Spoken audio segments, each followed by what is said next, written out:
Pemirsa, diduga duit palsu beredar di kota Palembang. Sesudah pemilik warung dapat ke duit 100.000 dari wong yang belanja rokok.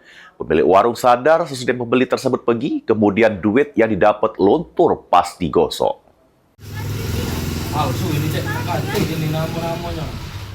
Warga 13 Ulu seberang Ulu 2 Palembang resah dengan adanya dugaan duit palsu yang didapat pemilik warung. Duit pecahan 100.000 tersebut didapat sesudah 2 lanang yang beli udut di warung. Menurut Jumar, pemilik warung, sadar duit tersebut palsu pas pembeli pergi, kemudian duit yang didapat luntur pas digosok. Sesudah mencari informasi sama warung sekitar, uang tersebut sudah menyisir 5 warung. Namun duit itu gagal beredar karena tak ada sosokan. Aku tahu duit palsunya, aku pertama terawang tuh ada gambar, terus aku gosok-gosok, hilang gambarnya tuh. Tadi aku pas nak ngecek dia tadi tuh aku tanya, Bung sudah ke 5 warung, katanya itu mereka nak kasih duit kecil karena kan PKH baru cair, jadi banyak orang waktu duit besar galau. Mulyadi, PAL TV.